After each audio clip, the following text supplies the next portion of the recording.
Hello, everybody. Welcome back to some more NCL Fantasy Critic. For this week's update, I guess. A few little updates, I guess. We've got the Untitled Next Mario Kart Switch 2 up for bid this week. Not going to bid on that myself. Don't want to take that risk. What else? Okay, yep. Orcs Must Die Death Trap for Benji over here got released. Not great scores, but at least it's not gone into the negative, so that's good. Citizen Sleeper 2 has also been released. With a pretty decent score, actually. I can't remember what that game's about, but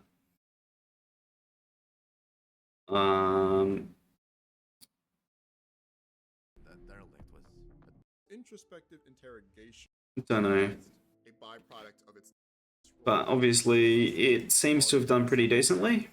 planning and preparation and perspective. Your purpose outside of your first impressions. Even some of my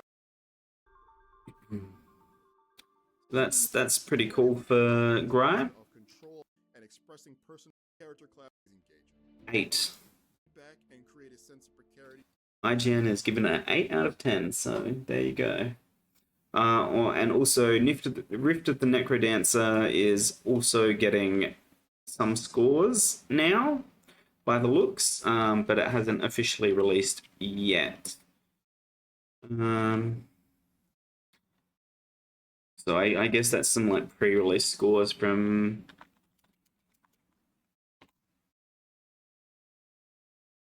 IGN's got a review up for that as well. Departing from developer Brace Yourself Games' usual dungeon crawling discotheques, Rift of the Necrodancer is a more traditional rhythm game that innovates on some of the I'm not very good at rhythm games, since the only real one I really played was Guitar Hero 2 back in the day. You could wear out your keyboard slapping arrow But keys to the beat and jamming in your seat to Rift of the Necrodancer's excellent and delightful. Also an 8 out of 10 from IGN, so that's not too bad. So I guess we'll see if it continues to stay around the 80%, no, the 80 that Gry has here. But that's definitely a couple of good games for Gry on his list. So congrats to Gry. And unfortunately for me, Date Everything has been delayed until June. It was meant to come out on Valentine's Day, February 14th, but it's been delayed to June now, so that is unfortunate. And we'll jump over to Blitzel as well, where also Citizen Sleeper 2 and Rift of the Necrodancer have been giving the points to Demons and who was it? Puppet Liam. But yeah, and then for the bids available in Blitzel, we've got Rematch, which I have no idea what that is. Okay, looks like a soccer game of some variety.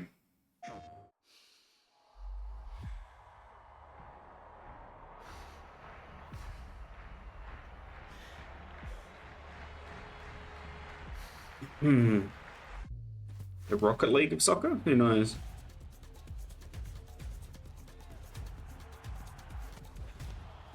Yeah, it seems more like a futsal style game. Wonder if they've got power-ups.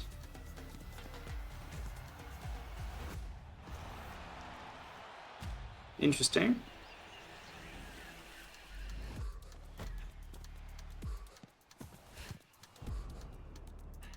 5 versus 5, okay.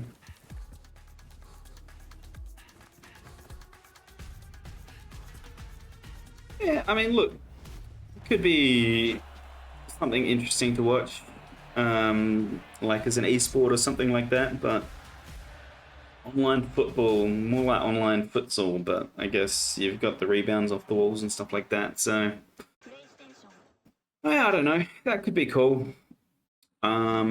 Who do I reckon's bidding on that? That is a tough choice. I don't know.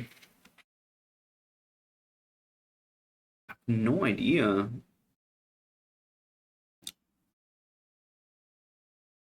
Sark looks like he needs some games added to his list, so I might guess him. I might guess Sark just because. But yeah, that's pretty much the update that we've got so far for this week. I don't think there's too much else. Demons has moved up to the top place on the ladder as the only one with points so far. Or I should say, to get points added this week, he moves above Matt here with Donkey Kong Country Returns, but yeah, all right. So yeah, things are definitely starting to release. We've got Kingdom Come Deliverance coming out in the next week as well. I don't think Shantae is coming out in January anymore. Citizen Sleeper 2 is technically out. Rift of the Necrodancer and yeah, Kingdom Come Deliverance and Rift of the Necrodancer should both release in the next week, with a few games coming up pretty soon after that as well. So yeah, definitely some cool stuff to look forward to. And yeah, that's been today's update, 31st of January 2025. And we'll see you guys next week for whatever is coming up next.